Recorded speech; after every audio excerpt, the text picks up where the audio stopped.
Sabado ngayon. Ayan, umakyat na naman kami dito sa aming bukid. So, ito yung aming bukid, oh. Mainit. Pag Sabado, walang pasok sa school. So, dyan, oh.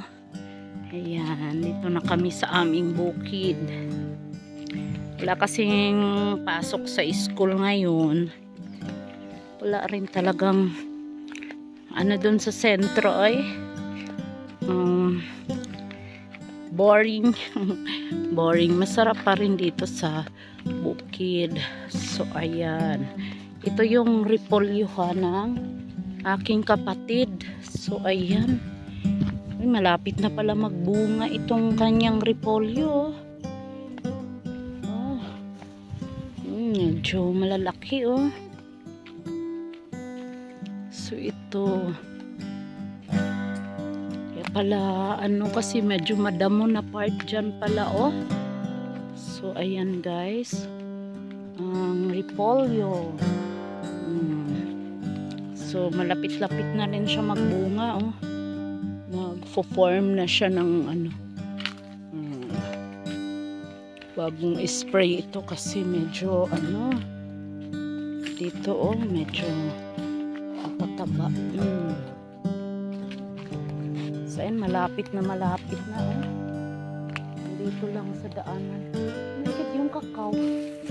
Grabe ang ano, ang daming bunga ng kakao. Ang daming bunga ng kakao. Dami, ah. Wala mang nangunguha ng kakao. Yan dyan, kakawan yan.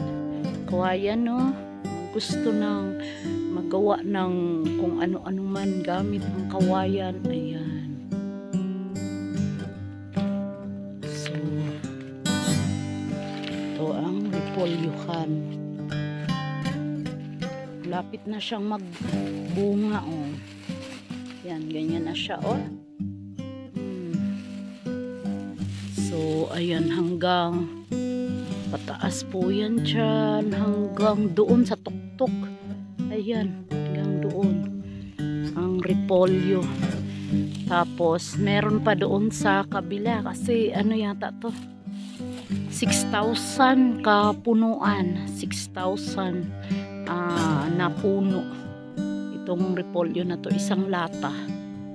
So ayan ang kakao hanggang dyan, ito daanan.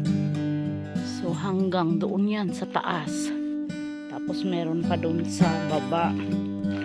So ayan, patuloy kami sa aming paglalakad kasi pupunta ako dyan sa bahay. Kasi kaya pumunta dito ay manguha ng bayaba. So ito yung kakawan. Kakawan na napabayaan. Kaya ang tataas na, hindi na siya kakao, puno na siya, puno na, oh.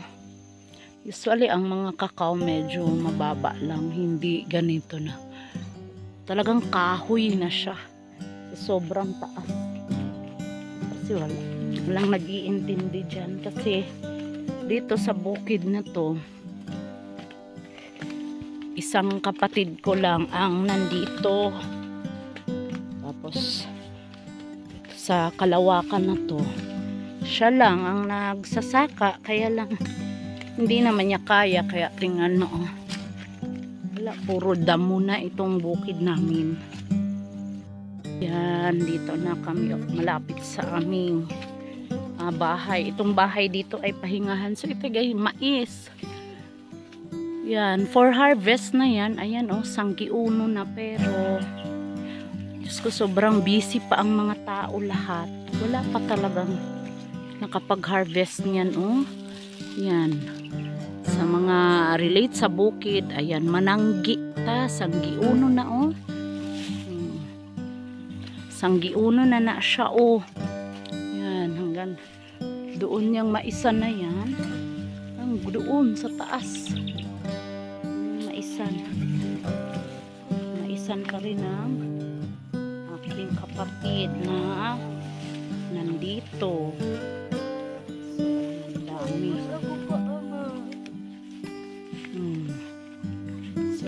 na kami.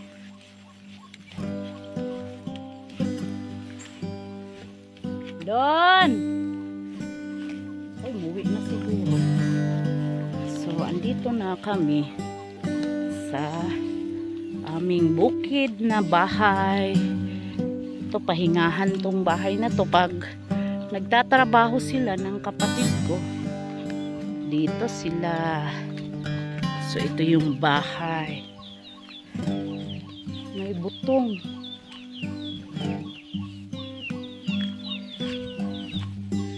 So, yan. Ayan na ang bahay. So, dyan. So, ayan. Doon. May mga taniman din doon. Hanggang doon. Then, hanggang ngayon ay mangunguha ako ng bayabas mamaya. Ayun, sobrang daming bunga. So, ngayon ay mangunguha muna ako ng bayabas. So, yan lang talaga tuwing Sabado. Gusto kong pumunta dito sa bukid kasi mangunguha ng bayabas. So, ayan, dami. Andun ang lalaki, oh. So, ayan, kinakain na ng ibon. Ayun, pwede pa yun.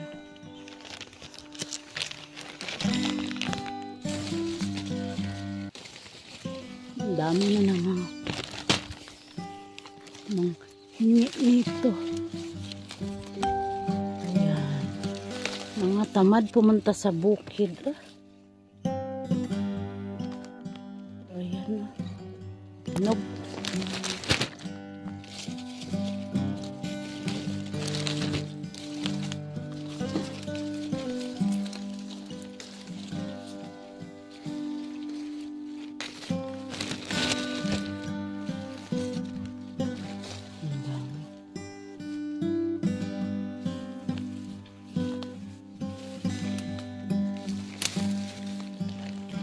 Hindi masyadong mahinog. So, ayan. Naku, sa Maynila. Wala talagang ganito. Doon, wala. Puro bili, puro bili. Dito, walang bili-bili.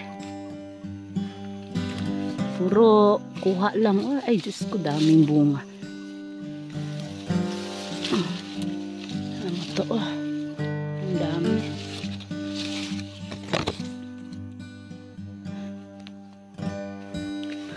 So, yan.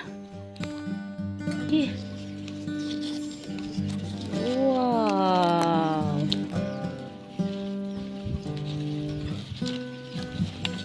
Ay, hirap kuhanin. Oh, ang hinog na nito. Ganyan itsura nyo pero sobrang hinog na yan. May isa pa. Oh. Ayan, ang laki. Ang lalaki nila. Oh. So, ayan, ang laki, ang laki, ang laki. Tapos, yun na yun. Ay, may nagtatago. Ang laki. Ang laki, oh. Yan. Ito ang masarap. Ano to eh. Ang loob nito ay pulang-pula na. Tarang! Ayan, sarap. Ng bayabas. Dami ko nang naku. Oh! Ay! Lupa do. Daghaman na inyo.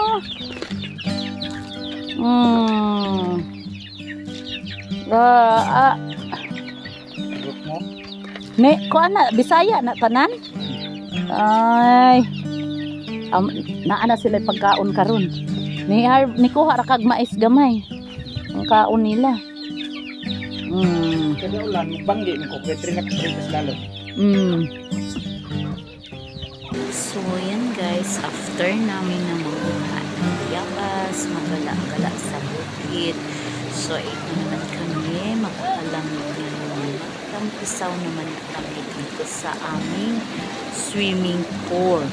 So, kung kayo dyan sa Maynila o sa syudad ay mayroong swimming pool, meron din kami dito sa bukid, diba? Spring ang aming swimming pool, running water. Sobrang lamig ng tubig. Ayan, enjoy namin tuwing Sabado. Kasi walang pasok si Bunso, maakyat kami dito sa aming bukid. Kasi pag Monday to Friday, doon lang kami sa sentro sa bahay namin. Kasi malapit sa school. So pag walang pasok, mas gusto ko na dito magtambay sa bukid namin kasi maraming pwedeng gawin dito. Ayan, pwede kaming magtampisaw hanggang hapon. Ayan, sarap-sarap ng tubig, napakalamig.